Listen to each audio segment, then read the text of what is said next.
අයිබෝන් මගේ දරුවෝ හැමෝටම ඔන්න ඕලෙවල් දරුවන් වෙනුවෙන් මම දාන දෙවන කෙමිස්ට්‍රි වීඩියෝ එක.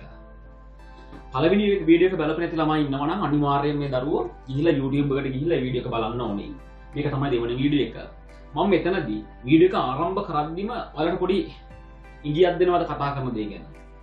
තමයි මම ගිය සතියේ කතා කළා මේ පරමාණුව ගැන. මේ පදාර්ථය හැදෙන්නේ පරමාණු වලින් කියලා මම කිව්වනේ. පරමාණු එකතු වෙලා. තමයි පරමාණු ගැන අපි කතා කරාට පරමාණුවක් බෝලයක් වගේ කියලා කිව්වට, හයිඩ්‍රජන් කියන්නේ පරමාණුවක් කියලා කිව්වට, මේ හීලියම් කියන්නේ පරමාණුවක් කියලා කිව්වට, නයිට්‍රජන් කියන්නේ පරමාණුවක් කියලා කිව්වට ඔයාලා ඉගෙන ගන්න ආවර්තාවගුවක් තියෙන්නේ. ඔයාලා පරමාණු 20ක් විතර තියෙන ආවර්තාවගුවක් ඉගෙන ගන්නවනේ. අන්න ඒ ආවර්තාවගුවේ ඉද්දී ඒ එක් අයට කියන්න අපි මූලද්‍රව්‍ය කියලා. මාර වැඩි. අපි කතා කරේ පරමාණුව ගැන. නමුත් එයා ආවර්තාවගුව තුල ඉද්දී අපි එයාට කියන්නේ මූලද්‍රව්‍ය කියලා. ගැටලුවක් තියෙනව නේද? හොඳයි. අපි මේ ගැටලුව ඔළුවේ තියාගෙන අද දවසේ කතා කරන ටිකට යමු. මම අද පටන් ගද්දිම කියනවාද ළමයි ඔයාලගේ ගුරුවරු ඔයාලට ආදරෙන් කෙමිස්ට්‍රි මේ O level සයන්ස් වල තියෙන කෙමිස්ට්‍රි පාර්ට් එක හොඳටම කියා දී නැත්තේ. නමුත් මම මෙතනදී උත්සාහ කරන්නේ ඒ අඩුවක් පුරවන්න නෙවෙයි. ඒ ගුරුවරු හොඳට උගන්වලා ඇත්තේ ඔයාලට. මම මෙතනදී කරන්නේ ඒ ගුරුවරු ඕනම ගුරුවරයෙක් බලන්න යම් කෝණයකින් ඉහා මම මේ ඔයාලට ඉගෙනගත්ත විෂය කරුණු දිහා වෙනත් කෝණයකින් බලන්න උගන්වනවා. එහෙම දෙයක් තියෙනවා. ඔයාලා රසායන පාඩ අද උගන්වන පාඩ් එක මීට කලින් ඉගෙනගෙන නැහැ කියලා කියන්නේ අවුලක් නැහැ. ඉගෙන ගත්ත නැති අයටයි ඉගෙන ගත්ත අයටයි හැමෝටම වැදගත් වෙයි. අද දවසේ අපි කරන කතා බහ. හොඳයි. ළමයි මේ ඔන්න එනවා වැඩේ පටන් ගන්නවා. හොඳේ. මේ අහන්නකෝ. මේ ළමයි මම ඔයාලට කිව්වනේ පරමාණුවක් තව දැන් හයිඩ්‍රජන්, හීලියම්, ලිතියම් එක එක පරමාණු වර්ග වල අහලා තියෙනවනේ. මේ පරමාණු 60 පේනවද නේ? තාමත් කුඩා අංශුවක්. 60 පේන්නේ නැහැ. අඩුම තරමේ අන්වීක්ෂයකටවත් පේන්නේ නැහැ ළමයි. තාමත් කුඩා අංශුවක්. හරි. මේ පරමාණුවක් තවත් පරමාණුවකින් එකිනෙකට වෙනස් වෙන්න එපා. දැන් හයිඩ්‍රජන් කිව්වම වෙනම පරමාණුවක්. හීලියම් කියන්නේ වෙනම පරමාණුවක්. ලිතියම් කියන්නේ වෙනම පරමාණුවක්. ඇයි මෙයාලා අතර තියෙන මේ වෙනස්කම? ඇයි මෙයාට වෙනම නමක් දෙන්නේ? ඇයි මෙයාට වෙනම නමක් දෙන්නේ? ළමයි මෙයාලගේ පැහැදිලිව තියෙන වෙනස්කම තමයි න්‍යෂ්ටියේ තියෙන ප්‍රෝටෝන ගණන වෙනස්. න්‍යෂ්ටියේ තියෙන ප්‍රෝටෝන ගණන වෙනස්. මෙයාගේ ප්‍රෝටෝන 1යි තියෙන්නේ, මෙයාගේ ප්‍රෝටෝන 2යි තියෙන්නේ, මෙයාගේ ප්‍රෝටෝන 3යි තියෙන්නේ. ඔයගේ ප්‍රෝටෝන 4 5 6 7 විදිහට ප්‍රෝටෝන 20ක් දක්වා තියෙන. ප්‍රෝටෝන 20ක් දක්වා තියෙන පරමාණු 20ක් ගැන ඔයාලා කතා කරනවා. එහෙනම් ළමයි එකිනෙකට වෙනස්කම් තියෙන මොනවද මෙයාලගේ තියෙන න්‍යෂ්ටියේ තියෙන ප්‍රෝටෝන ගණන අනිවාර්යයෙන්ම වෙනස්. ප්‍රෝටෝන එකක් තියෙනවා නම් අනිවාර්යයෙන්ම හයිඩ්‍රජන්. ප්‍රෝටෝන දෙකක් තියෙනවා නම් අනිවාර්යයෙන්ම හීලියම්. මං කියන දේ නේද හරි. ඔය විදිහට තමයි ප්‍රෝටෝන 20ක් තියෙන කැල්සියම් කියන පරමාණුව දක්වා ඔයාලා O level සිලබස් එක තුල කතා කරනවා. තමයි මේ මෙහිම දෙයක් තියෙනව නේද? පරමාණුවක තියෙන ප්‍රෝටෝන ගණන දන්නවා නම් ඉලෙක්ට්‍රෝන ගණනත් මම කියලා දුන්නා කොහොමද? ප්‍රෝටෝන ගණනට සමානයි ඉලෙක්ට්‍රෝන ගණන. පැහැදිලිද? එහෙනම් මෙයාගේ ඉලෙක්ට්‍රෝන 1යි, මෙයාගේ ඉලෙක්ට්‍රෝන 2යි, මෙයාගේ ඉලෙක්ට්‍රෝන 3යි. එතකොට පරමාණු වල ප්‍රෝටෝන සහ ඉලෙක්ට්‍රෝන එකිනෙකට වෙනස්. හයිඩ්‍රජන් වල ප්‍රෝටෝන ඉලෙක්ට්‍රෝන එකෙන් පටන් ගන්නෙ. එකෙන් පටන්ගෙන 20 දක්වා පරමාණු 20ක් ගැන ඔයාලා කතා කරනවා. ඊට පස්සේ මම මට මේ අවශ්‍ය කරන තැනට ඔයාලා මේ අරගෙන යන්නයි ඕනේ මොකද? තමයි මේ. ඔන්න පරමාණුක තියෙන ඉලෙක්ට්‍රෝන ගණන දැන් ටික ටික වැඩි වෙනවානේ. හයිඩ්‍රජන්, හීලියම්, ලිතියම් ඔය විදිහට යද්දි ඉලෙක්ට්‍රෝන ගණන වැඩි වෙනවානේ. න්‍යෂ්ටිය වටා තියෙන. ප්‍රෝටෝනේ න්‍යෂ්ටිය ඇතුලේ තියෙන ප්‍රෝටෝන 1 2 3 විදිහට වැඩි වෙද්දි වටේ ඉන්න ඉලෙක්ට්‍රෝනත් 1 2 3 විදිහට වැඩි වෙනවානේ. හරි. මට කියන්නකෝ ඔන්න පළවෙනි ශක්ති මට්ටම.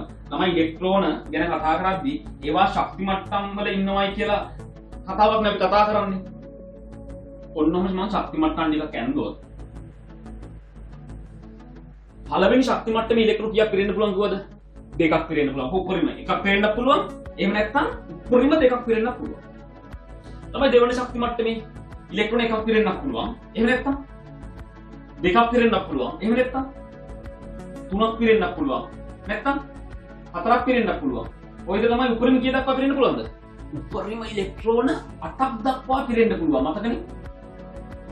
8ක් දක්වා පිරෙන්න පුළුවන්. තමයි තුන්වෙනි ශක්ති මට්ටමේ ඉලෙක්ට්‍රෝන කීයක් පිරෙන්න පුළුවන්ද?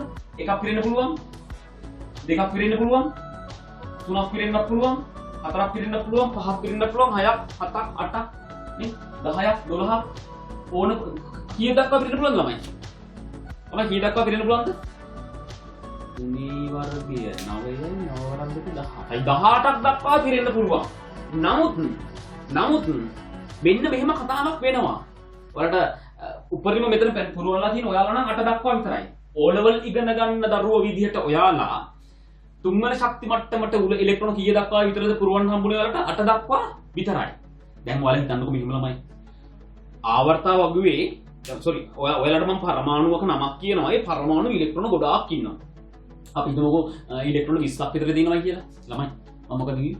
මම ඔයාලට පරමාණුවක් ගැන කියනවා. ඒ පරමාණුවේ න්‍යෂ්ටි වටා ඉලෙක්ට්‍රෝන කීයක් ඉන්නවා කියලා කියනවද මම? ඉලෙක්ට්‍රෝන කීයක් ඉන්නවා කියලා කියනවද? 20ක් ඉන්නවා කියලා මම කියන්නේ. හරි. ඒ 20 ඉන්න ඇති මම කියලා දෙන්නම් නෙමෙයි මොන? පළවෙනි ශක්ති මට්ටමේ ඉලෙක්ට්‍රෝන දෙකක් පුරවන්න. උපරිම දෙකක් පුරවන්න පුළුවන්. දෙවෙනි ශක්ති මට්ටමට උපරිම 8යි පුරවන්න පුළුවන්. 8ක් දැම්මා. දැන් කීයක් දාලා ඉවරද? මෙතන 2යි මෙතන 8යි කියන්නේ 2ටයි 10ක් දාලා ඉවරයි. හරි. මට තුන්වන ශක්ති මට්ටමට ඕලව සිලබස් එක තුල දාන්න පුළුවන් උපරිම ප්‍රමාණය කියලා 8 දක්වා විතරයි. 8ක් දැම්මයි ඇති. ළමයි දැන් කීයක් පුරවලා ඉවරද? දැන් කීයක් පුරවලා ඉවරද? 2 8යි 10යි 18යි 20ක් වෙන තව දෙකක් මදි නේද? එකක් ඕන. දැන් ඔයාලට මේ තුන්වෙනි ශක්ති මට්ටමට 8ට එහා පුරවන්න කියලා දීලා නැහැනේ අපි. එහෙනම් හතරවෙනි ශක්ති මට්ටම ගන්නවා. මේ තුන්වෙනි ශක්ති මට්ටම ළමයි මම 8ක් පුරවලා දිනනෝද? එහෙනම් මම හතරවෙනි ශක්ති මට්ටම ගන්නවා. මේ දැක්කද මම හිතලම න්‍යාස්ටියට ඈතට යද්දි ළමයි ශක්ති මට්ටම් අතර පරතරය අඩු වෙන ඉදිරියට යන්නේ දැක්කද? මේ 10යි 8යි 18යි 20ක් වෙන තව දෙකක් මදින්. එහෙනම් මෙතන මම දෙකක් පිළිගුවා. මේ ඔයාලා දන්න දේවල් මට මේ අවශ්‍ය මේක නෙවෙයි කියා දෙන්න. මට අවශ්‍ය තැනට අරන් යන්න මේ ටික කියලා දෙන්න ඕනේ. හරි. ඔන්න ළමයි මෙතන මම දෙකක් පිළිගුවා. දැන් හරිය නේද 20? දැන් හරිය නේද මේ 2යි 8යි කියන්නේ 10යි 18යි 20 පුරවලා ඉවරයි මම. ඉස්සර වඩා පුරවන්න ඔයාලට කියා දෙනවද? ඔයාලගේ සිලබස් එකේ නැහැ. 21ක් වුණොත් පෙරදිලා හරි. 22ක් වුණොත් පෙරදිලා හරි. අන්න ඒවා ආයෙත් පුරවන්න පටන් ගන්න මේ තුන්වෙනි ශක්ති මට්ටමට. පෙරදිලා හරි ළමයි ඔයාලට එන්නේ නැහැ. මොකද මම මේ නිකන් ඔයාලට පොඩ්ඩක් හිතන්න දෙයක් මේ කියන්නේ. හිතන්න දෙයක් කියන්නේ. ළමයි 21ක් තියෙන පරමාණුවක් කිව්වොත් 22ක් තියෙන පරමාණුවක් කිව්වොත් අන්න ඒ ඉලෙක්ට්‍රෝන නැවත පිරෙන්නේ මොන ශක්ති මට්ටමටද?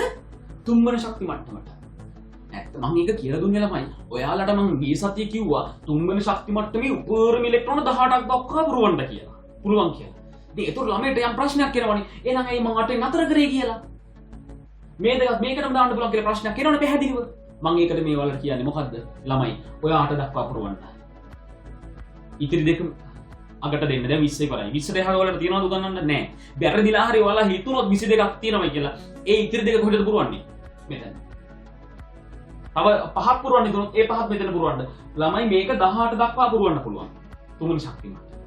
මං කියන තේරුණානේ. හොඳයි. ඒ අවබෝධය ලාවට නිකන් ඒක අමතර දැනුමක් විතර තියාගන්න නිකන් ඔයාලගේ තියෙන කුතුහලයට ඔන්න මම බෙහෙතක් දුන්නා. ළමයි පරමාණු වල ඉලෙක්ට්‍රෝන ගණන එකිනෙක වෙනස්. ඉලෙක්ට්‍රෝන වින්‍යාසයත් වල ඉගෙනගෙන තියෙනවනේ ඉලෙක්ට්‍රෝන වින්‍යාසය මේ විදිහට පුරවන්නේ 2 7 8 දෙක විදිහට පුරවන ඉලෙක්ට්‍රෝන වින්‍යාසයත් වල දන්නවනේ. හොඳයි. මේ ඉලෙක්ට්‍රෝන වින්‍යාසය අනුව එක එක පරමාණු වල ඉලෙක්ට්‍රෝන වින්‍යාස නිසා එක එක පරමාණු වල ඉලෙක්ට්‍රෝන ගණන වෙනස්. එක එක පරමාණු වල ඉලෙක්ට්‍රෝන වින්‍යාසය වෙනස්. ඔන්න ඔය වෙනස්කම් අපි උපයෝගී කරගෙන අපි ආවර්තාව වගුවක් කියන එකක් නිර්මාණය කරනවනේ. ඔයාලා පරමාණු 20ක් ඉන්න ආවර්තාව වගුවක් ගැන කතා කරනවනේ. අර අධ්‍යයනයේ පහසුවට ඉගෙන ගැනීම ඔයාලට උගන්වන්න පහසුවට ඔයාලට මෙහෙම ඉගෙන ගන්න පහසුවටනේ පහසුව සඳහා අපි ආවර්තාව වගුවක් නිර්මාණය කරගෙන තියෙනවනේ. අන්න ඒ ආවර්තාව වගුව දැන් මම මෙතන අඳිනවා. ඊට පස්සේ ආවර්තාව වගුවත් එක්ක යම් යම් සාකච්ඡාවල් ටිකක් ඔයාලත් එක්ක කරනවා. ඔයාලා දන්න දේවලුයි ඔයාලා නොදන්න දේවලුයි ඔක්කොම එකතු කරගෙන අපි ඒ සාකච්ඡාවට දැන් යනවා. කාරණා පැහැදිලිද? හොඳයි. ඒතර ආවර්තාව වගුව නිර්මාණය වුණේ කොහොමද කියන කතාවක් මම කියනවා. ආවර්තාව වගුව තුල ඉඳගෙන අනිත් දේවල් දිහා බලන හැටි සියල්ලම මෙතන ඉඳලා ඉස්සරහට සාකච්ඡා කරනවා ඉස්සරහට ඉඳලා පස්සට සාකච්ඡා කරනවා. ඔය වෙලෙට බහින්න. තමයි මේ ඇහැට පේන්නේ තාමත් කුඩා පරමාණු ගැන අධ්‍යයනයේ පහසුවට අපි ආවර්තාව වගුවක් කියලා එකක් නිර්මාණය කරනවා. ඔය හැම පරමාණුවකටම ඇහැටවත් පේන්නේ නැතු ඔය හැම පරමාණුවකටම අපි නමක් දීලා තියෙනවා. ඒ නම ලියන්න දිගේ වැඩි නිසා අපි යට සංකේතයක් දීලා තියෙනවා. දැන් හයිඩ්‍රජන් කියලා ඉංග්‍රීසි ලියනකොට වඩා H කිව්වම ඔයාලට දැන් මේ අඳුරනවා මේක හයිඩ්‍රජන් පරමාණුව කියලානේ. තව H හීලියම් කිව්වම තමයි He කියලා ලිව්වම ඇති. ඔයාලා දන්නවා මේක හීලියම් පරමාණුව කියලානේ. අන්න ඒ වගේ මේ පරමාණු ගැන අපි දැන් පරමාණු එකතු වෙලා හැදිච්ච ආවර්ත වගුවක් ගැන අපි කතා කරන්න හදන්නේ ඔයලත් එක්ක. දන්නවා ළමයි මේක පළවෙනි කාණ්ඩය කියලානේ. මම ඒක පැහැදිලි කරලා කියන්නම්. හයිඩ්‍රජන්, ලිතියම්, සෝඩියම්, පොටෑසියම් දක්වා ඔයාලා කතා කරලා තියෙනවා. ළමයි මේ ආවර්ත වගුව ඔයාලා වෙනස් වෙනවා. ඔයාලගේ A level වැරදිලා හරි ඔයාලා සයන්ස් මැත්ස් කරන්න පිනක් තිබුණොත් පෙර දිනකට සයන්ස් මැත්ස් කරන්න පුළුවන් වුණොත් ළමයි ලෝකේ තියෙන විද්‍යාවේ ඉගෙන ගන්න පුළුවන් වුණොත් උසස් පෙළ අධ්‍යාපනයේදී ඊට වඩා වෙනස් ආවර්ත වගුවක් තමයි කතා කරන්නේ. මම දැක්කයි පොළවල තියෙනවා ඔයාලගේ මේ රූපයක් විතර ඇඳලා. ලිතියම් ඊට පස්සේ beryllium, boron, carbon, nitrogen, oxygen, fluorine. මේක නියෝන්. මේ ද්‍රාවක වගුවක් ගැන කතා කරලා තියෙනව නේද ඔයාලා? මෙතනින් හරිනම් නෑ.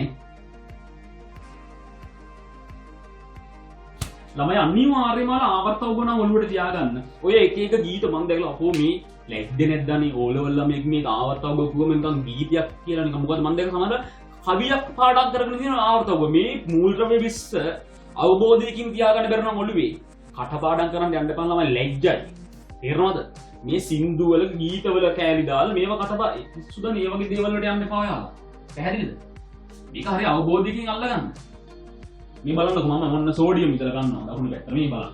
Sodium, magnesium, aluminium, silicon, phosphorus, sulphur, chlorine, argon, පොටෑසියම්ට පස්සේ කැල්සියම්. මේ ටික නම් පුළුවන් වෙන්න ඕනේ.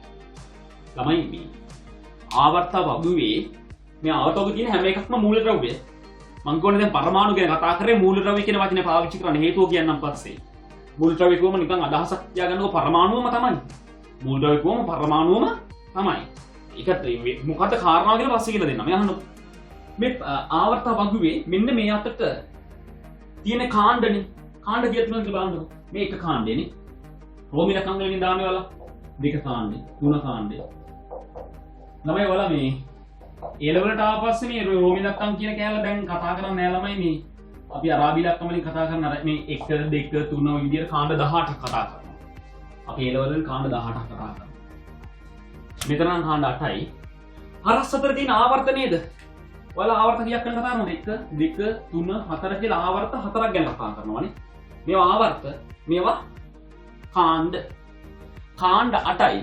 ආවර්ත ඔන්න මම මේක සහ මේක අතර සම්බන්ධය එහෙම සාකච්ඡා කරනවා. ඔයාලා දන්න දේවල්. නමුත් ළමයි විභාගයට තව මාස 3ක් තියෙද්දි ඔයාලා නිකන් කිසිම දෙයක් බලන්න නැතුව නිකන් විනාශ වෙලා යනවට වඩා මේ වගේ දේවල් කියද්දී අහන් ඉන්න හරිය වටිනවා. මෙයා ගන්න. දන්නවා කියලා පඬිතකම ඉන්න පානේ මම ඕ දන්නවනේ එහෙමයි කියලා ඉන්න පා. මේ සාකච්ඡාව වලට වටින්නේ නොදන්න කාට හරි දෙයක් කියා දෙන්න තේරුණොත් අවශ්‍ය වුණොත් අන්න මෙහෙම කියලා දෙන්න. මේ බලන්න. ළමයි හයිඩ්‍රජන් මතකද හයිඩ්‍රජන් පරමාණු. හයිඩ්‍රජන් පරමාණුවේ එයාගේ එක ඉලෙක්ට්‍රෝනයක් හිටියේ. න්‍යෂ්ටියේ එක ප්‍රෝටෝනයක් හිටියා. වටේ එක ඉලෙක්ට්‍රෝනයක් හිටියා. මෙන්න මෙහෙම එක ඉලෙක්ට්‍රෝනයක් හිටියේ.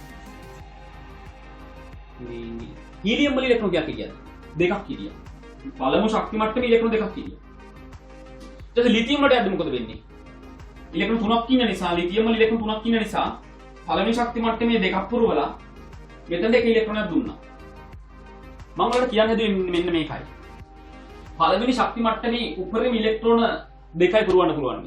හයිඩ්‍රජන් වල නම් එකයි, හීලියම් වල නම් දෙකයි. ළමයි පළවෙනි ශක්ති මට්ටමේ උපරිම ඉලෙක්ට්‍රෝන දෙකක් පුරවන්න පුළුවන් නිසා පළවෙනි ආවර්තයේ පරමාණු දෙකයි ඉන්නේ. මේ පළවෙනි ආවර්තය අපේ. පළවෙනි ආවර්තයේ පරමාණු දෙකයි ඉන්න පුළුවන්. එකක් හයිඩ්‍රජන් අනිත් එක හීලියම්. පළවෙනි ආවර්තයේ එක ඉලෙක්ට්‍රෝනයක් ඉන්නවනම් ඔක හයිඩ්‍රජන්. මේක. පළවෙනි ආවර්තයේ ඉලෙක්ට්‍රෝන දෙකක් ඉන්නවා නම් ඒක හීලියම්. මේ සම්බන්ධය බලන්න. හරි. පළවෙනි ආවර්තය පුරවලා ඉවරයි. හයිඩ්‍රජන් හීලියම් හදලා ඉවරයි මම. ඊට පස්සේ යනවා මෙතන මේ පිළිවෙලට යනවා මේ මෙන්න මෙතන ඉඳලා අත ගියා අන්න අර පැත්තට හයිඩ්‍රජන් හීලියම්. ඊට පස්සේ ආයෙත් මුලින්ම පටන් ගන්න මෙතන ඉඳලා දෙවන ආවර්තයේ ඉඳලා lithium beryllium boron carbon nitrogen oxygen fluorine neon ඒක ඉවරයි. ඊට පස්සේ ආයෙත් මෙතනින් පටන් ගන්න තුන්වෙනි ඉඳලා sodium magnesium aluminium silicon phosphorus sulphur chlorine argon ඊට පස්සේ ආයෙ මෙතන පටන් ගන්න. එම් පටන් ගන්න ඕන බලන්න. පළවෙනි ආවර්තය ඉවරයි. මොකද පළවෙනි ශක්ති මට්ටමේ ඉලෙක්ට්‍රෝන දෙකම පුරවලා ඉවරයි. ඊට පස්සේ තුන්වෙනි ශක්ති මට්ටමට එක ඉලෙක්ට්‍රෝනයක් පිරුණොත් ඒක ලිතියම්. තුන්වෙනි ශක්ති මට්ටමට ඉලෙක්ට්‍රෝන දෙකක් පිරුණොත් ඒක බෝරෝන්. තුන්වෙනි ශක්ති මට්ටමට ඉලෙක්ට්‍රෝන හතරක් පිරුණොත් ඒක කාබන්. මේ හතරවෙනි මූලද්‍රව්‍ය. පහක් පිරුණොත් කවුද ඒකට? මෙතන ගණන් කරන්න 1 2 3 ළමයි මේ තුන නෙවෙයි දෙවන ආවර්තය. මොකද මට තුන ආවර්තය කියන වචනේ පිට වුණා. සෝරි හොඳේ. මේ දෙවන ආවර්තයේ ඒ බලන්න ආයි දෙවන ආවර්තයේ එක ඉලෙක්ට්‍රෝන පිරුණොත් කවුද ළමයි ඒ?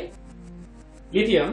දෙවන ආවර්තයේ ඉලෙක්ට්‍රෝන දෙකක් පිරුණොත් මේ දෙවෙනි මූලද්‍රව්‍ය බෙරිලියම්. ළමයි එහෙනම් මට කියන්නකෝ. දෙවන ආවර්තයට ඉලෙක්ට්‍රෝන පහක් පිරලා ඉන්නවා. කවුද? මෙතනද ගණන් කරන්න පහ. 1 2 3 4 5. මේ නයිට්‍රජන් නේද මේ? මේ නයිට්‍රජන්. ළමයි දෙවන ආවර්තයේ උඩරිම ඉලෙක්ට්‍රෝන කීයක් දක්වා පිරෙන්න පුළුවන්ද? 8ක් දක්වා පිරෙන්න පුළුවන්. එහෙනම් මේ ආවර්තයේ මෙන්න මේ කාණ්ඩ ඉලෙක්ට්‍රෝන 8ක් ඉන්නවනේ මේ. එකයි පරමාණු 8ක් ඉන්නවනේ. 1 2 3 4 5 6 7 8ක් දක්වා පුරවන්න පුළුවන්. මෙතන 7 තිබුණොත් කවුද මේ මූලද්‍රව්‍ය? මේ දෙවන ආවර්තයේදී 7ක් දකුණු පැත්තට යන්න ළමයි. 1 2 3 4 5 6 7 ෆ්ලෝරින්. මේ ඉන්නේ ෆ්ලෝරින්. මේ ඉන්නේ ෆ්ලෝරින්. මේ කෙමිස්ට්‍රි පාඩමක් උගන්වනව නෙවෙයි. පාඩමක් උගන්වනව නෙවෙයි. කෙමිස්ට්‍රි වල අපි කතා කළේ අපි මේ කතා කරන මේ කතා බහක් යන්නේ. ඇයි මේ කතා බහ යන්නේ? අපේ ටාගට් එකක් තියෙනවා මීට වඩා ගැඹුරු විශේෂ සංකල්ප ටිකක් සාකච්ඡා කිරීමට. එතනට ඕනි මේ පාර යන්නේ මේ තාම මුලදී. පොඩ නැගගෙන මේ උඩට යනවා. එකපාර රූප ගල් උඩට යන්න පුළුවන්. එහෙම යන්න. මේ බලන්න. දෙවන ආවර්තයේ උපරිම පරමාණු කීයක් ඉන්නවද? 1 2 3 4 5 6 7 8යි. දෙවන ශක්ති මට්ටමේ උපරිම ඉලෙක්ට්‍රෝන පුරවන්න පුළුවන් 8යි. මේ කවුද මේ මූලද්‍රව්‍ය? පළවෙනි ශක්ති මට්ටමේ දෙකම පිළිලා දෙවන ශක්ති මට්ටමේ 8ක් පිළිලා කවුද මේ? දෙවන ශක්ති මට්ටම කියන්නේ දෙවන ආවර්තය. 8ක් ඉන්නවනේ 8ක් ගණන් කරන්න. 1 2 3 4 5 6 7 8. මෙනියොන්. මෙනියොන්. හරි. ළමයි ඒතර මම දෙවන ආවර්තයත් ඉවර කළා. එහෙනම් මම ඔයාලගේ මෙතන නම් පෙන්ලා අහන්නම්. පළවෙනි ආවර්තයත් ඉවරයි දෙවන ආවර්තයත් ඉවරයි. එහෙනම් මට ඇලුමිනියම් වල මෙතන ඇලුමිනියම් පෙන්නුවොත් ළමයි ඇලුමිනියම් බලන්න. පළවෙනි ආවර්තයත් ඉවරයි. ඒ කියන්නේ පළවෙනි ශක්ති මට්ටම කිරිලා. දෙවන ආවර්තයත් ඉවරයි. මම උඩින් ඉඳලා ආවේ පහලට. උඩින් ඉඳලා නෙමෙයි. පළවෙනි ආවර්තය ඉවරයි. දෙවන ආවර්තය ඉවරයි. ඊළඟ තුන්වන ආවර්තය. 1 2 3. තුන්වන ආවර්තය තුන්වෙනිය නේද මේ? එහෙනම් තුන්වන ශක්ති මට්ටමේ ඉලෙක්ට්‍රෝන 3ක් පිරිලා ඇලුමිනියම් වල. ඇලුමිනියම් 1 2 3 නේ. එහෙනම් තුන්වන ශක්ති මට්ටමේ ඉලෙක්ට්‍රෝන 3ක් පිරිලා. 1 2 3 තුන්වන ආවර්තයේ 1 2 3 තුන්වන ආවර්තයේ මේ තුන්වන ආවර්තයේ තුන්වෙනි පරමාණුවනේ. එහෙනම් තුන්වන ශක්ති මට්ටමේ ඉලෙක්ට්‍රෝන 3ක් පිරිලා. මේ ළමයි මම දෙපැත්තට බලනවා. හිත බලන්න මෙහෙම බලන්න. මට මෙතන පහක් පිරලා නම් කවුද? පළවෙනි ශක්ති මට්ටමත් පිරලා. එහෙනම් මේකත් ඉවරයි. දෙවන ශක්ති මට්ටමත් පිරලා. එහෙනම් දෙවන ආවර්තයත් ඉවරයි. තුන්වන ශක්ති මට්ටමේ ඉලෙක්ට්‍රෝන පහක්.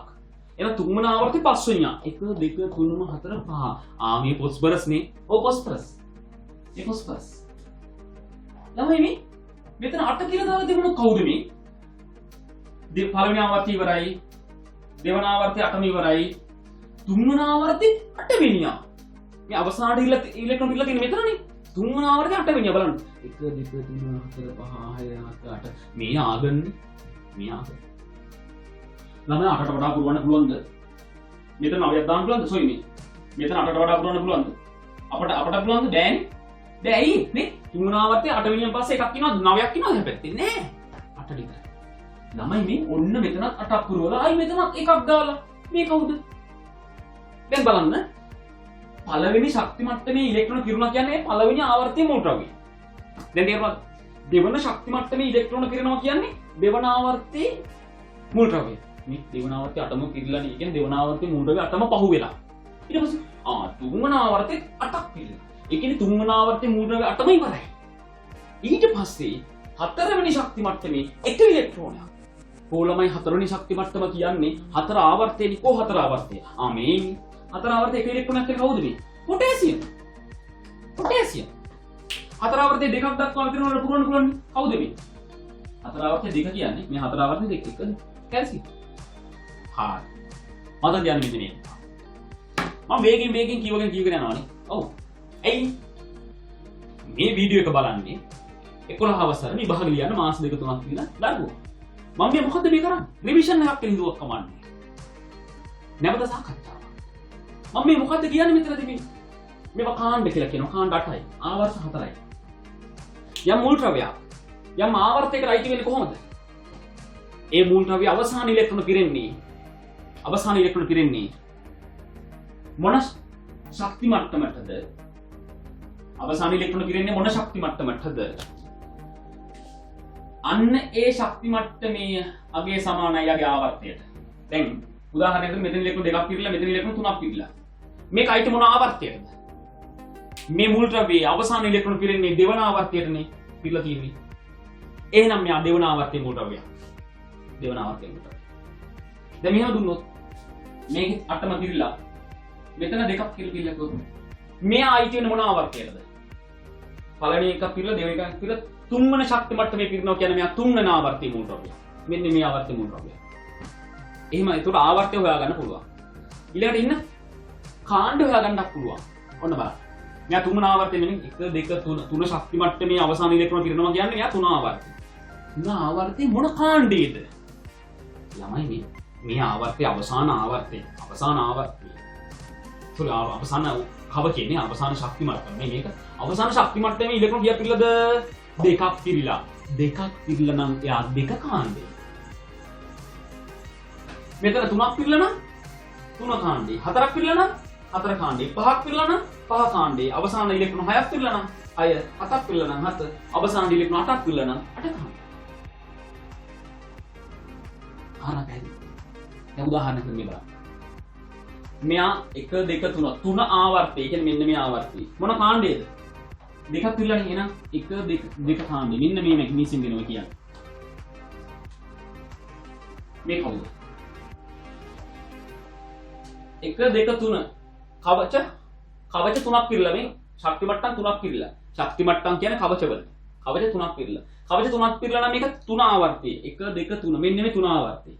තුන ආවර්තයේ මොන කාණ්ඩයටයි මූල ද්‍රව්‍යද? තුන ආවර්තයේ ගුවම ළමයි මෙයාද මොන කාණ්ඩයද? හතක් පිරලා එනම් හත කාණ්ඩේ. හත කාණ්ඩේ කියන්නේ ඉන්න මේ ඇලුමිනියම් ක්ලෝරින් ගැන කියලා තියෙනවා. දැක්කද? අන්නේ අවබෝධයත් එක්ක අපි කතා කරමු. මට අවශ්‍ය අන්නේ අවබෝධයත් එක්ක ඔයාලා කියන්න. මම තව එකක් කතා කරලා මේ කතාව එතනින් ඉවර කරනවා. අපි යමු ඊළඟ කෑල්ලට.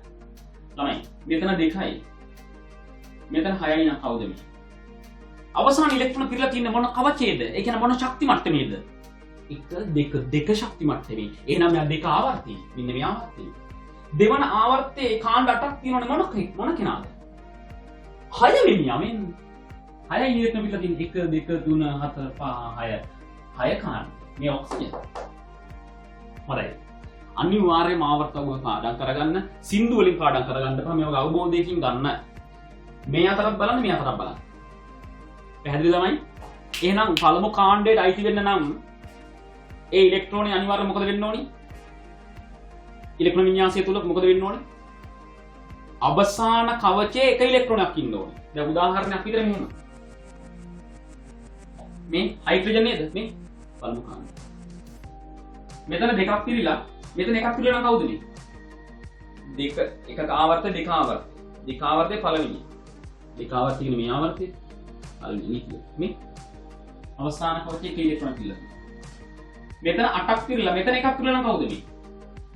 අවසාන මොන කවචයේ? එක කවචයේ දෙක කවචයේ තුන කවචයේ එක ඉලෙක්ට්‍රෝන. තුන කවචයේ මේ කියන්නේ තුන ආවර්තයේ.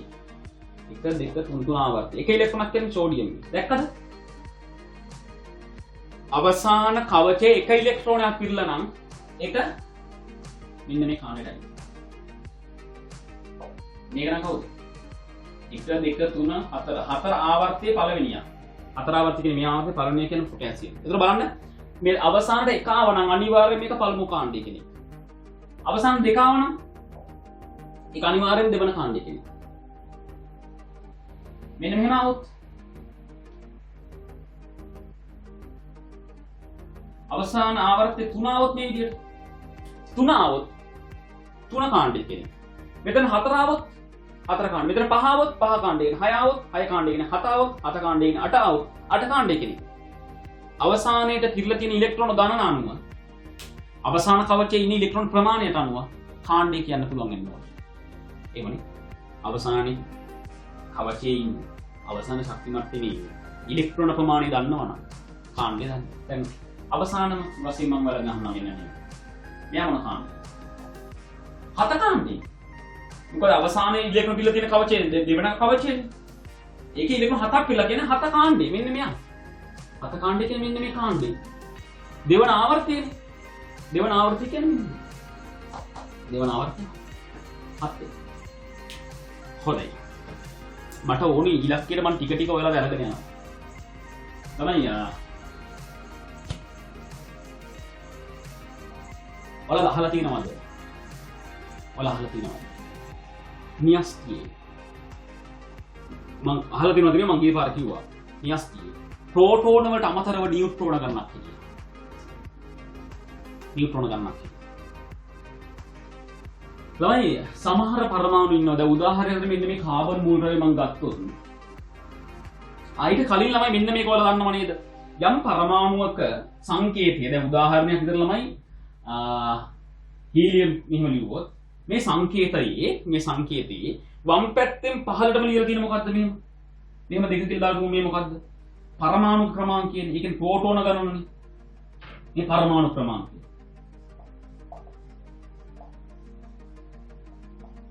මේක උඩින් මෙහෙම ඉලක්කමක් දාලා තිබුණොත් ඒ මොකද්ද ළමයි? මේ සංකේතය හීලියම් වල. ඕනෙම පරමාණුක සංකේතයකින් වම් පැත්තේ පහළින් ලියලා තිබුණු ඉලක්කමක්. ඒ මොකද්ද? පරමාණු ක්‍රමාංකය කියන්නේ ප්‍රෝටෝන ගණන. වම් පැත්තේ ඉහළින් දාලා තිබුණොත් මොකද්ද ඉලක්කම? ප්‍රෝටෝන සහ නියුට්‍රෝන ගණන එකතුව. ප්‍රෝටෝන නියුට්‍රෝන එකතුව කියන ළමයි ස්කන්ධ ක්‍රමාංකය.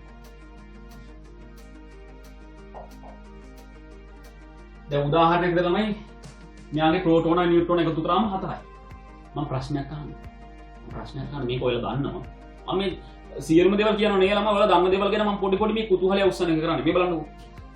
මම මෙයාගේ ප්‍රෝටෝන 2යි නම් ප්‍රෝටෝනයි නියුට්‍රෝනයි එකතුවක් 4යි නම් මම ඔයාලගෙන් අහනවා මේක නියුට්‍රෝන කීයක් ඉන්නවද ළමයි? මේ පරමාණු නියුට්‍රෝන කීයක් ඉන්නවද? ළමයි මේ ප්‍රෝටෝන 2ක් ඉන්නවා කියලා ලියලා තියෙනවනේ. ප්‍රෝටෝන 2යි නම් නියුට්‍රෝන කීයක් ඉන්නවද? එකතු 4ක් මේ දෙනක එකතු 4ක් වෙන්න ඕන. එහෙනම් නියුට්‍රෝන කීයක් වෙන්න ඕන? 2ක් වෙන්න බෑ ළමයි. 2යි 2යි එකතු කරාම 4 වෙන්නේ. එහෙමනේ. මම තව ප්‍රශ්නයක් අහන්නම්කෝ. මට කියන්නකෝ මෙතන ඉන්නවා සෝඩියම් කියලා මූල ද්‍රව්‍යයක්. සෝඩියම්. එයාගේ මෙතන ලියලා තියෙන 11 මෙතන 23. ළමයි මේවා A level වලක් තියෙනවා. කරපද දෙන්නේ සියල්ලම ඔයාලා A level වල ආවටවල පළවෙනි පාඩමේ නැවත තියෙනවා. දවසක සයන්ස් කරන දරුවෝ ඉන්නවා නම් පැහැදිලිද? පළවෙනි පාඩමේදී මේව ඉගෙන ගන්න පුළුවන්. මෙයාගේ ප්‍රෝටෝන නේ 11යි කියලා ළමයි. වම් පැත්ත පහළින් යන පරමාණු ක්‍රමාංකය. ප්‍රෝටෝන ගන්න 11යි. ස්කන්ධ ක්‍රමාංකය කීයද? 23යි. ඒ කියන්නේ ප්‍රෝටෝන ගන්න නියුට්‍රෝන. මම ප්‍රශ්නයක් අහන්නද? මෙයාගේ නියුට්‍රෝන කීයක් ඉන්නවද? මෙයාගේ නියුට්‍රෝන කීයක් ඉන්නවද? ප්‍රෝටෝන 11යි කියලා දීලා තියෙනවනේ. ඒ කියන්නේ ප්‍රෝටෝන 11යි. එහෙනම් නියුට්‍රෝන කීයද? මේ දෙක එකතුව තමයි 23 කියන්නේ. ප්‍රෝටෝන 11 කියලා දීලා තියෙනවා. එහෙනම් නියුට්‍රෝන කීයද? මේ දෙක එකතු කරාම 23 හැදෙන්න ඕන. 11ට කීයක් එකතු කරන්න ඕනද 23 වෙන්නේ? 12. හරිනේ? 11 12 එකතු කරාම 23 නේද? ඔව් එහෙනම් නියුට්‍රෝන කීයද? 12යි. 12. දැන් ඒතර හරිනේ පරමාණුක තියෙන නියුට්‍රෝන ගන්නවා යන්න පුළුවන් නේ. මට ඕනි තරමට මම දැන් ඔයාලව අරගෙන යනවා. මට ඕනි මෙන්න මේ කතාව කරන්න. ළමයි මේ අහන්නකෝ. මම කාබන් පරමාණු වර්ග 3ක් මෙතන ලියනවා ඔයාලට නේ. මෙයාගේ 6 12 කියලා තියෙනවා. මෙයාගේ 6 13 කියලා තියෙනවා. මෙයාගේ 6 14 කියලා තියෙනවා. මේ මම ඔයාලට දෙන්නේ. මේ මම ඔයාලට දෙනවා මෙයාගේ පරමාණු ක්‍රමාංකය 6. 6 14. මේ තුන්දෙනාම කාබන් කියලා මට දැක්ක ගමන් ෂුවර් මොකක්ද දන්නවද? ඇයි ළමයි පරමාණු ක්‍රමාංකය 6යි හැමෝගෙම. කාබන් කිව්වොත් ළමයි ආයි මේ ස්කන්ධ ක්‍රමාංකය වෙනස් වෙන්න පුළුවන් අවුලක් නැහැ. හැබැයි පරමාණු ක්‍රමාංකය වෙනස් වෙන්න බෑ. මට තියාගන්න. දැන් කවුරු කාටවත් හිතුනොත් නෑ මේ කාබන් 7 මෙතන කාබන් 7 තියෙන්නේ බැරිද? මෙතන 7 තියෙන්නේ බැරිද? මේ 7 14 වගේ තියෙන්නේ බැරිද? 7? 7 කියන බලන්න ගණන් කරලා මොන පරමාණුද කියලා 1 2 3 4 5 6 7 මේ නයිට්‍රජන් මේ 7 වෙනි එකේ නයිට්‍රජන් මේක 100 අකුර කවලා නේද නයිට්‍රජන් දාන්න. වැරදිලා හැර ළමයි මෙතන 7 තියෙද්දි කාබන් කියලා දාන්නනේ. පරමාණු ක්‍රමාංකය අනිවාර්යෙන් 6 වෙන්න ඕනේ කාබන් වෙන්න නම්. මේ බලන්න ගණන් කරලා. 1 2 3 4 5 6 මේ 6 වෙනි පරමාණු. ප්‍රෝටෝන 6යි. කාබන් වල ප්‍රෝටෝන 6යි. 7ක් තියෙන බලන්න. බෑ 7ක් තිබුණොත් ඒක නයිට්‍රජන්. 8ක් තිබුණොත් ඔක්සිජන්. අනිවාර්යෙන් මතක තියාගන්න ළමයි. කිසිදු විදිහකට ප්‍රෝටෝන ගණන වෙනස් වෙන්න බෑ. වෙනස් වෙන්න පුළුවන් ස්කන්ධ ක්‍රමාංකයෙන්. මම 12 මම 13 මම 10. ඔන්න මගේ ප්‍රශ්නය. ළමයි මට කියන්න මේ හැමෝගෙම ප්‍රෝටෝන ගණන කීයද කියලා. නියුට්‍රෝන ගණනක් කියන්න. ප්‍රෝටෝන ඉතින් දැක්ක මම කියන ළමයි මේ 6යි. මෙයාගේ 6යි. මෙයාගේ 6යි. බලන්නකො නේද? මාතෘකා ලියා ගන්න කියන්නේ නැතුව මුකුත් මේකක් නැතුව අපි කතාව කරගෙන යනවා. මේක YouTube වීඩියෝ එකක් නේ. ඔයාලට ඕන නැවත නැවත අහලා මේක ඔලුවට ගන්න. හරිනේ? ප්‍රෝටෝන 6 තියෙනවා. ළමයි නියුට්‍රෝන වල බැරිද? වීඩියෝ පොඩ නතර කරලා නියුට්‍රෝන ගන්න ලියන්න මේක. තමයි මේ ප්‍රෝටෝන ගණන මේක ඇතුලේ ඉන්නවා. ඊට අමතරව නියුට්‍රෝනක් තියෙනවා. නියුට්‍රෝන කීයක් ඉන්නවද? 12 උනේ කොහොමද ළමයි? ප්‍රෝටෝන 6යි නියුට්‍රෝන කීයක් එකතු වෙලාද? ළමයි ස්කන්ධ ක්‍රමාංක කියන්නේ ප්‍රෝටෝන දන නියුට්‍රෝනනේ. ප්‍රෝටෝන 6ක් ඉන්නවනේ. මෙතන නියුට්‍රෝන කීයක්? 6යිනේ. ප්‍රෝටෝන 6ට තව නියුට්‍රෝන 6ක් එකතු වුණාම නේද 12 දෙන්නේ. මෙයා නියුට්‍රෝන කීයක්? ප්‍රෝටෝන 6යි. තමයි නියුට්‍රෝන කීයක් එකතු වෙන්න ඕනද 13 වෙන්න? 6ට කීයක් එකතු වුණාම 13 වෙන්නේ? 7යිනේ. 6 7යි එකතු වුණාම 13 නේ. ඔව්. එහෙනම් 11 මේ දෙක එකතු වුණාම 13 හැදෙනවා. මේ ප්‍රෝටෝනයි නියුට්‍රෝනයි එකතු වුණාමනේ ස්කන්ධ ක්‍රමාංක කියන්නේ 6 7 එකතු වුණාම මෙතන නම් කියන්නේ 14 හැදෙන්න නම් මේ 6ට තව කීයක් එකතු වෙන්න ඕනද? 8ක්. අරනේ 6ට එකතු වුණාම 14යි. ළමයි මේ තුන් දෙනාම කාබන් වුණාට අනේ මෙයාගේ ප්‍රෝටෝන සමාන වුණාට නියුට්‍රෝන වෙනස් නේද? ඔව්. මාර වෙලේ. ඉතින් මේ ඔක්කොම මම කාබන් කියලා කියන්නේ. ඔව් කාබන් කියලා තමයි කියන්නේ. මතක තියාගන්න. කාබන් කියලා මූල ද්‍රව්‍යයක් මම කතා කළොත් කාබන් කියන මූල ද්‍රව්‍යයට එකිනෙකට වෙනස් පරමාණු වර්ග ඉන්න පුළුවන් මේ බලන්න. පරමාණු වර්ග කාබන් කියන මූල ද්‍රව්‍ය සඳහා පරමාණු වර්ග 3ක් තියෙනවා. මොනවද ඒලා වෙනස්? ප්‍රෝටෝන උලක් නෑ. ප්‍රෝටෝන සමානයි. හැබැයි මොනවද වෙනස්? ළමයි නියුට්‍රෝන වෙනස්. ඕන. ප්‍රෝටෝන ගණන සමානයි. හැබැයි නියුට්‍රෝන ගණන වෙනස්. මෙන්න මේ වගේ දේවල් වලට අපි කියනවා ළමයි සමස්ථානික පරමාණු කියලා. මේ වුණාද? සමස්ථානික පරමාණු කාගේද? කාබන් කියන මූල ද්‍රව්‍යය. කාබන් කියන මූල ද්‍රව්‍යයේ කාබන් කියන මූල ද්‍රව්‍යය මම වචනයක්වත් ළමයිට ළමයි කාබන් මූල ද්‍රව්‍ය කියලා කියපු ගමන් වලට ෆොටෝ එකක් වගේ මතක් වෙනවා. කාබන් මූල ද්‍රව්‍ය කියලා අපි කිව්වට කාබන් පරමාණු වර්ග 3ක් තියෙනවා මෙන්න. ඒ මේවට සමස්ථානික කියලා කියන ළමයි ප්‍රෝටෝන ගණන සමානයි හැබැයි නියුට්‍රෝන ගණන වෙනස්. අනිවාර්යෙන් ප්‍රෝටෝන සමාන වෙන්න ඕනේ නැත්නම් සමස්ථානික වෙන්න බෑ. ප්‍රෝටෝන සමානයි හැබැයි නියුට්‍රෝන ගණන වෙනස්. අන්න ඒවට කියනවා සමස්ථානික පරමාණු. දැන් මාර ප්‍රශ්නයක් තියෙනවා නේ. යකෝ කාබන් වර්ග 3ක් තියෙනවා මෙන්න. මාර වැඩි එක කොටුවයි තියෙන්නේ. දැන් එක කොටුවක් ඇතුළත 3 දෙනෙක් බස්සන්න පුළුවන්ද? පාර්ලිමේන්තුවේ තියෙන සීට් 200 ගාණක් 225 දුන්න ගාණක් තියෙනවා. ලංකාවේ මිනිස්සු ලක්ෂ ගාණක් ඉන්න ඔක්කොම ඔක්කොටම ගිහලා ඔය සීට් 225 වාඩි වෙන්න පුළුවන්. ඒ නිසා අපි මොකද කරන්නේ? විවිධත්වය අපි ප්‍රාදේශීය විවිධත්වය අනුව කියලා මේ පැත්ත මොනරාගල දිස්ත්‍රික්කයේ අයට යන්න එක ආසනයක් දෙනවා. තව අපි වැල්ලවායා ඉන්න කට්ටිය ඔක්කොම මිනිස්සු ඔක්කොම නියෝජනය කරලා එකෙක් තෝරගෙන ගිහලා වාඩි කරනවා පාර්ලිමේන්තුවේ. මිනිස්සු ඔක්කොම නියෝජනය වෙන්නේ එකෙක්. මොනරාගල එකෙක් ගිහලා දානවා. ඔය වගේ හැම ප්‍රදේශිකින් දානවා කියලා පාර්ලිමේන්තුවේ එක සීට් එක ගානේ දැන් 226 පුරවනවා. දැන් මාර වැඩේ ඉන්නවා. ඒතර අර ගියේ එක නියෝජිතයෙක් නේද? අපි මන්ත්‍රී කියලා කියන විශේෂ නමකින් කියන්නේ ඌත් මිනිහෙක් නේද? අපි ඔක්කොම මිනිස්සු.